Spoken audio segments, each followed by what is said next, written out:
One second friend हमारे इस प्यारे से प्लेटफॉर्म पे जिसका नाम है त्रिशांत एकेडमी। दोस्तों मैं आज आपका मिश्रा सर लेके आया हूँ मेटल्स और नॉन मेटल का ही एक सेकेंड पार्ट। दोस्तों इसमें हमने देखेंगे कि reactions of metals and non metals.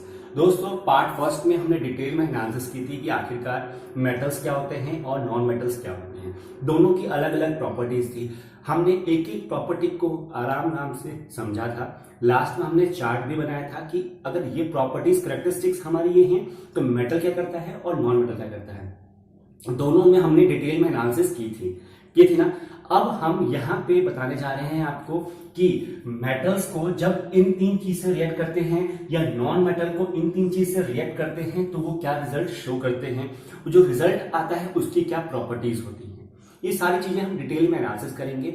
दोस्तों आपसे बस एक ही रिक्वेस्ट है कि अपने कलीग्स, अपने फ्रेंड्स या अपने रिलेशंस में जो भी भाई बहन आपके स्टैंडर्ड में है तो उनको ये वीडियो जरूर दिखा दीजिए। साथ ही साथ आप देख रहे हैं कि यूपीएसआई या आप रेलवेज के अभी एग्जाम स्टार्ट होने वाले हैं तो उनके लिए जो जीएस सेक्शन है उसके लिए ये चैप्टर बहुत इंपॉर्टेंट है। Metals, non metal, acid, base, ये जितने भी चैप्टर्स हैं वो बहुत इंपॉर्टेंट है। ठीक है, तो आप बने रहिए मेरे साथ, मैं आपको ऐसे इंपॉर्टेंट चैप्टर्स कवर कराता रहूंगा। देखिए सबसे पहले बात आती है कि मेटल हुआ या नॉन मेटल हुआ, जब वो ऑक्सीजन, वाटर या किसी एसिड के साथ रिएक्ट करता है तो होता क्या है। पहले हम सीखेंगे मेटल्स का, फिर हम सीखेंगे नॉन मेटल्स का। ठीक है, चलिए फर्स्ट ऑफ ऑल हम स्टार्ट करते हैं रिएक्शन। देखिए हमें कोई सा भी मेटल लेना है, ठीक है। मेटल में हमने मान ले लिया सोडियम Na, अब उसको रिएक्ट कराना है ऑक्सीजन के साथ तो O2। तो दोस्तों ये क्या बनता है, ये दोस्तों ये बनता है NaO2।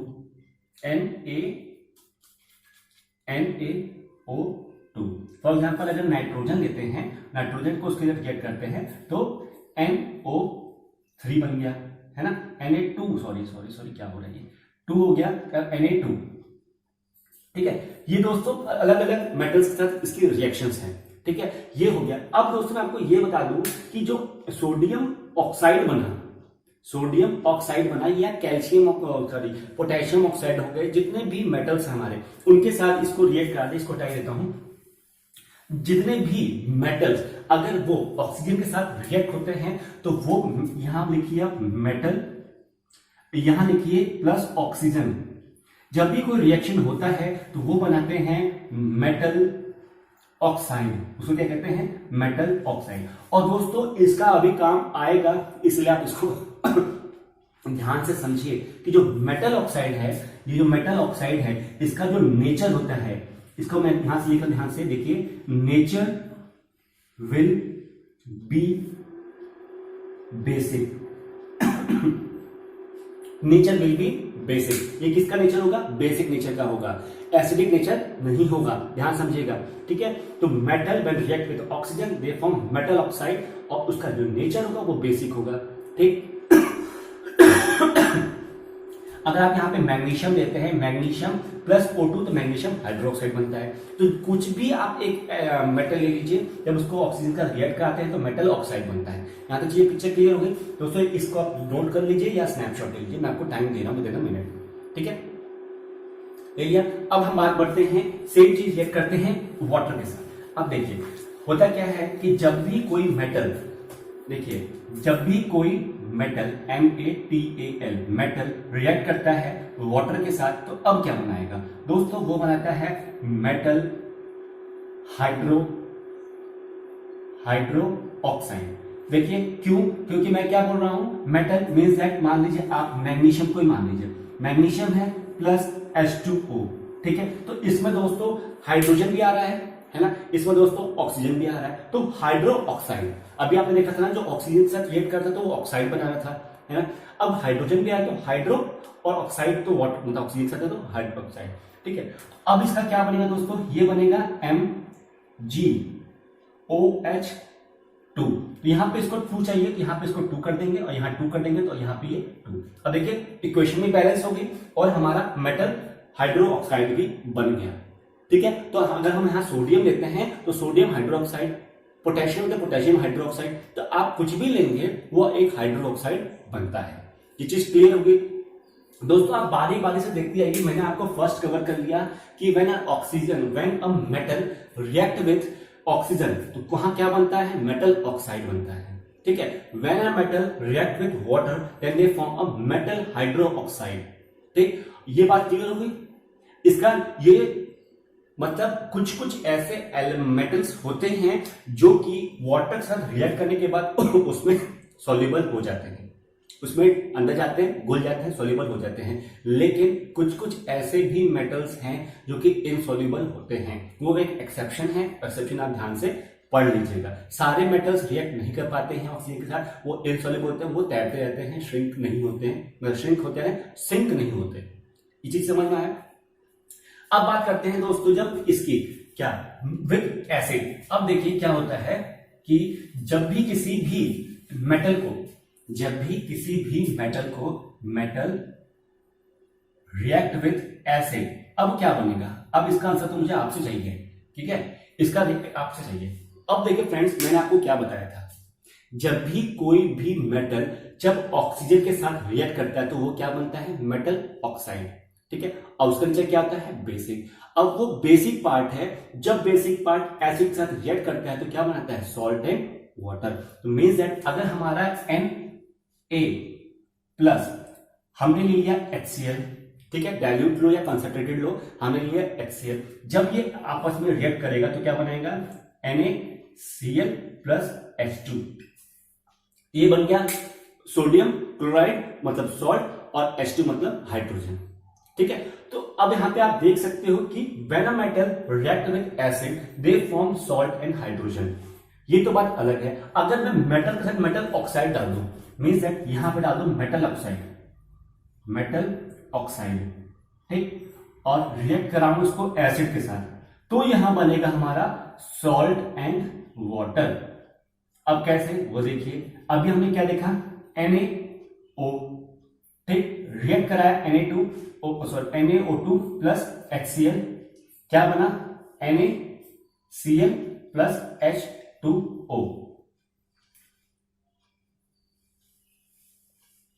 इसका रिएक्शन करके 2 है, ये लो, ठीक है, Na2। देख लीजिए बैलेंस कर, आप बैलेंस इसको देख लीजिएगा। आप मतलब ये चीज समझिए कि when metal oxide react with acid they form salt and water. ये सॉल्ट बन गया NaCl और ये बन गया H2O।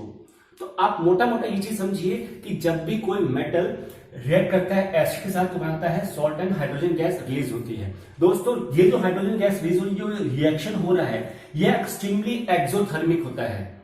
आपने दो रिएक्शन देखी होगी, एक होती है एक्सोथर्मिक और एक होती है एंडोथर्मिक, है ना, दो रिएक्शंस हैं। तो एक एक्सोथर्मिक में क्या होता है कि हमारी हीट रिलीज होती है, और एंडोथर्मिक में क्या होता है, हमारी हीट ऑब्जॉर्ब होती है। तो जब मेटल रिएक्ट करता है किसी एसिड के साथ तो वो होता है एक्सोथर्मिक। तो दोस्तों आपने अभी जब देखा है भी कि metal when react with acid they form a salt and hydrogen gas release होती है। दोस्तों ये तो रिएक्शंस है नॉर्मल। अब हम देखते हैं कि जब मेटल्स को हम जब एसिड से रिएक्ट करते हैं तो एक्सोथर्मिक रिएक्शंस होता है। आपने दो रिएक्शंस देखी होंगी, मैं इसको रब कर रहा हूं, ध्यान से इसको नोट डाउन कर लीजिएगा, एक स्नैपशॉट ले लीजिए, ठीक है। आप देखिए दो रिएक्शंस हमारी होती हैं बेसिकली। क्या होता है, एक होती है एंडोथर्मिक, ठीक है, एंडोथर्मिक, ठीक, और एक होती है एक्सोथर्मिक। अब देखिए एक्सोथर्मिक में क्या होता है और एंडोथर्मिक रिएक्शंस क्या होती हैं। एक्सोथर्मिक, अब देखिए दोस्तों, जो reaction acid, thermic means that heat, आप इसका मतलब जानते हैं, थर्मिक है ना, थर्मिक मींस दैट हीट, ठीक है, यहां भी थर्मिक मींस दैट हीट। यहां की चीजें क्लियर है। अब देखिए एंडो और एक्सो, ऐसी रिएक्शंस जहां पे हमारी हीट एनर्जी रिलीज हो रही है, जहां पे हीट एनर्जी बाहर निकल रही है, मींस दैट जो सॉल्यूशन है वो सॉल्यूशन हीट अप हो रहा है, उसको कहते हैं एक्सोथर्मिक। मींस दैट ये हीट एनर्जी रिलीज, ठीक है, हीट एनर्जी रिलीज, एक्सो मतलब बाहर निकलना, और endo means that heat energy absorb. जब भी कोई भी मेटल एसिड के साथ रिएक्ट करता है तो एक्सोथर्मिक रिएक्शंस होते हैं, हीट एनर्जी रिलीज होती है। चीजें समझ में आई। और जब भी कोई नॉन मेटल वो एसिड के साथ रिएक्ट करता है तो वो होता है एंडोथर्मिक रिएक्शंस। वहां पे हीट एनर्जी क्या होती है, एब्जॉर्ब होती है। चीज समझ में आई, समझिए ये चीज तो आपने समझ लिया कि एंडोथर्मिक और एक्सोथर्मिक रिएक्शंस क्या होती हैं। ठीक है, अब जब हमने ये देख लिया कि मेटल्स जब रिएक्ट करते हैं ऑक्सीजन के साथ, वाटर के साथ, एसिड के साथ, तो क्या बनाते हैं, ये सेम प्रोसेस होता है दोस्तों नॉन मेटल के भी साथ, कि जब नॉन मेटल ऑक्सीजन के साथ रिएक्ट करते हैं तो वो बनाते हैं नॉन मेटल ऑक्साइड। जब नॉन मेटल्स, मतलब यहां पे मैं लिख देता हूं आपके लिए, देखिए non metal react with oxygen, ठीक है, ऑक्सीजन का रिएक्ट हो रहे हैं तो क्या बनाएंगे, नॉन मेटल ऑक्साइड। ठीक, और ये दोस्तों एसिडिक इन नेचर होता है, एसिडिक इन नेचर, मैंने इसलिए इसको लिखा यहां पे। ठीक है, अब जब मेटल रिएक्ट हो रहा था वाटर के ऑक्सीजन के साथ तो वो बताया था मेटल ऑक्साइड, और वो था दोस्तों basic in nature, alkaline in nature, ये एल्कली इन नेचर होता है, ये एसिडिक इन नेचर होता है। ठीक है, तो आप देख सकते हैं कि मेटल जब ऑक्सीजन से रिएक्ट हो रहा है तो नॉन मेटल ऑक्साइड पहला।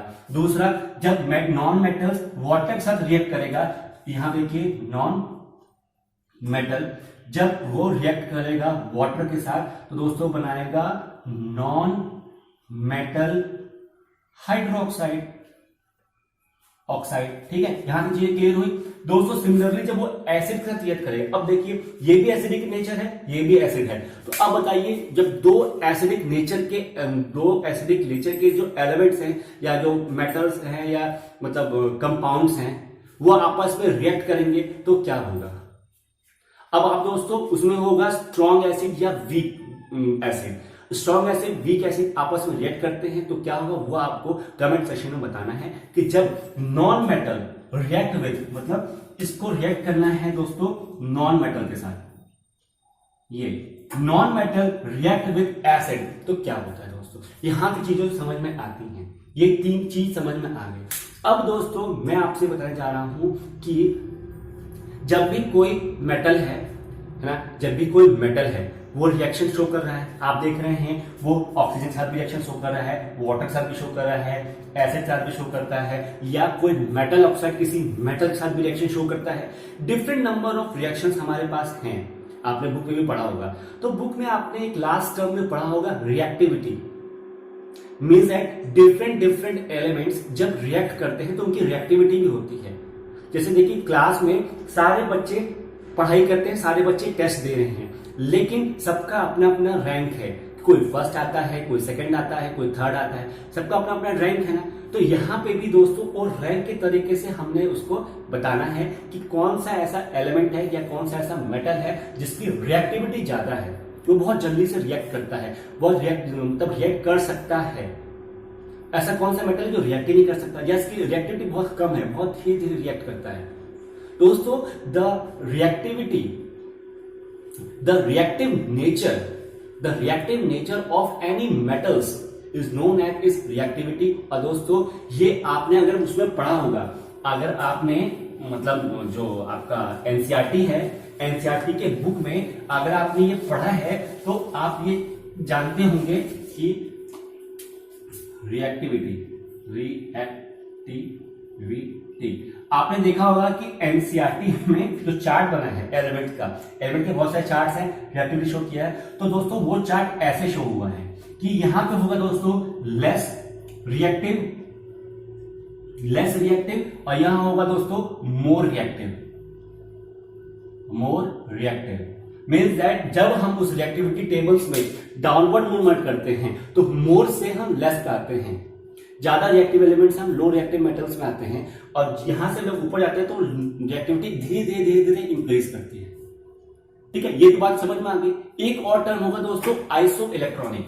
क्या है आइसो इलेक्ट्रॉनिक, ये भी आप जानते होंगे, मैंने आपको पढ़ा रखा है आइसो इलेक्ट्रॉनिक, आइसो न्यूट्रॉन्स, है ना, आइसो बार, आइसोटोप्स, ये सारी चीज आप ध्यान से देख लीजिएगा, ध्यान से पढ़ लीजिएगा। तो आपका यहाँ पे मेटल्स और नॉन मेटल चैप्टर खत्म होता है, यहाँ पे ब्रेक करता हूं मैं, और आशा करता हूं कि आपको समझ में चीजें आई होंगी। अगर समझ में आई होंगी दोस्तों तो एक लाइक जरूर दीजिएगा, और अगर आपको कुछ भी डाउट होता है तो कमेंट करके जरूर हमें बताइएगा। मिलते हैं दोस्तों नेक्स्ट वीडियो में एक धमाकेदार सेशन में। तब तक के लिए टेक केयर, बाय बाय।